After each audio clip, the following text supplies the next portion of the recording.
Rappelez-vous de ce silence glacial qui s'installa dans la pièce, un silence si dense qu'il semblait absorber toute la lumière lorsque le DRH prononça ces mots froids calculés pour briser non seulement une carrière, mais l'homme lui-même laissant derrière lui une carcasse de dignité suspendue dans le vide. N'oubliez jamais le bruit sec de la porte du bureau se refermant derrière vous, un claquement qui résonnait non pas comme une fin, mais comme le début d'une fracture profonde, scellant votre monde dans une boîte hermétique où l'air se raréfiait déjà, chargeant chaque inspiration d'une angoisse nouvelle. Visualisez ce chemin du retour, ce trottoir familier devenu soudain une terre étrangère où chaque passant semblait porter sur son visage le jugement que vous veniez de subir, un miroir impitoyable, reflétant l'échec que vous commenciez à peine à comprendre, tandis que le poids de votre carton vide tirait votre bras vers le sol. Sentez cette clé qui peine à trouver la serrure, comme si même votre propre maison hésitait à vous accueillir. À laisser entrer ce fantôme que vous étiez devenu en l'espace d'une heure, cet homme dépossédé de son identité, dont le nom n'était plus qu'une ligne rayée sur un organigramme. Acceptez cette première soirée où le noir de la nuit ne fut pas un réconfort mais un complice de votre solitude, chaque ombre dans l'appartement se déformant pour devenir le visage de ceux qui vous avaient congédié, leur sourire poli gravé sur vos rétines comme une brûlure indélébile. Écoutez attentivement le bourdonnement du réfrigérateur. Ce son banal qui devint le seul métronome de vos journées vides, un rappel constant du temps qui s'étirait à l'infini, un temps que vous ne saviez plus comment habiter, maintenant que chaque heure n'était plus rythmée par l'urgence du travail. Regardez vos mains, ces mains qui construisaient, qui tapaient, qui signaient maintenant posées à plat sur la table de la cuisine, immobiles inutiles, comme des outils abandonnés après la fermeture d'une usine, attendant un ordre qui ne viendrait plus jamais. Imaginez ce moment où, au milieu de la nuit, vous vous êtes levé pour aller chercher ce vieux carnet noir dans le tiroir du bas, celui que vous n'aviez pas touché depuis des années, sentant sous vos doigts la texture granuleuse du cuir comme si vous retrouviez une partie oubliée de vous-même. Remémorez-vous ce premier mot que vous avez tracé sur la page blanche, un simple nom, celui du directeur qui avait ri en vous serrant la main,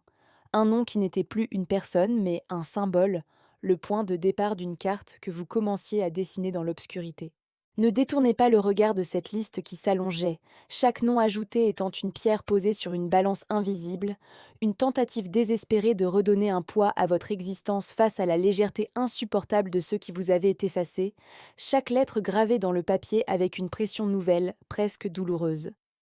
Concevez cette décision prise à l'aube, non pas dans un élan de colère, mais dans un calme terrifiant, celle d'aller chercher dans la cave cette mallette en métal que votre père vous avait léguée, un objet dont vous aviez presque oublié le contenu, mais dont vous saviez intuitivement qu'il contenait une réponse. Ressentez le clic métallique des fermoirs qui s'ouvrent dans le silence poussiéreux de la cave, révélant non pas des armes ou de l'argent, mais des dizaines de petites clés anciennes, chacune unique, chacune semblant murmurer une promesse d'accès à un lieu secret, une porte dérobée vers une autre réalité. Prenez conscience de ce plan qui germait dans votre esprit, non pas un plan de vengeance brute, mais quelque chose de plus subtil, de plus chirurgical, une architecture de la dépossession où vous alliez utiliser les secrets mêmes de l'entreprise, ceux que vous aviez protégés pendant des années, pour la déconstruire de l'intérieur. Suivez vos propres pas dans la nuit lorsque vous êtes retourné pour la première fois près des bureaux, non plus comme un employé, mais comme un prédateur étudiant son territoire, observant les routines des gardiens, les angles morts des caméras, chaque détail devenant une pièce d'un puzzle macabre. Observez ce premier test, cette clé choisie presque au hasard, qui ouvrit sans un bruit la porte de service du local technique, un succès si facile qu'il vous glaça le sang, confirmant que le système que vous aviez aidé à bâtir était aussi vulnérable que vous l'aviez été dans ce bureau.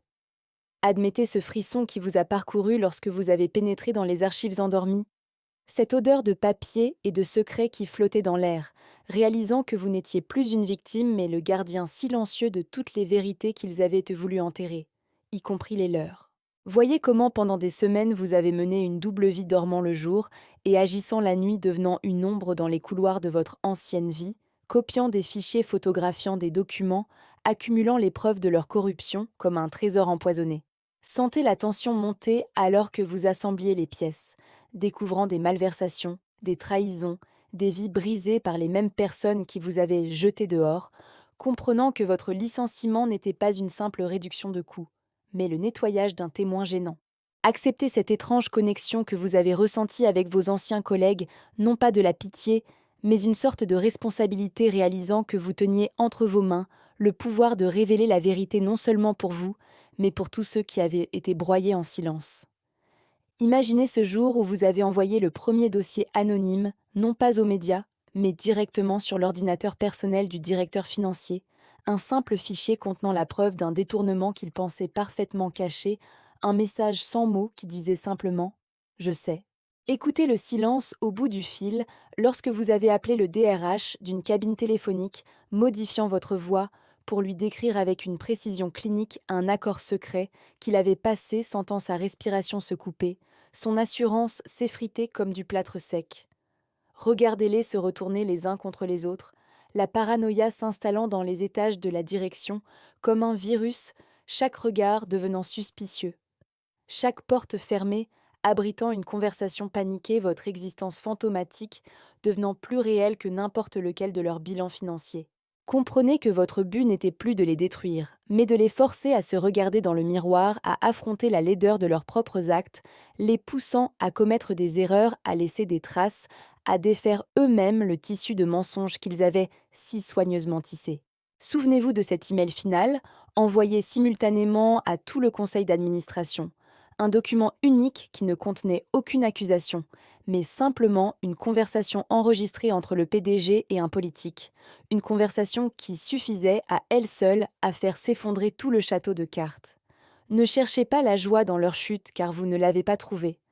À la place, il y avait ce vide étrange, cette réalisation que la justice obtenue dans l'ombre n'avait pas le goût de la victoire, mais celui amer d'une solitude encore plus profonde qu'auparavant. Marchez à nouveau dans cette ville qui ne vous juge plus, mais qui ignore tout de votre guerre silencieuse, chaque titre de journal annonçant le scandale vous semblant appartenir à une histoire dont vous étiez l'auteur invisible et anonyme. Restez un instant devant la vitrine d'une agence de voyage, regardant les destinations lointaines, et comprenez que vous ne cherchiez pas à reconstruire votre ancienne vie,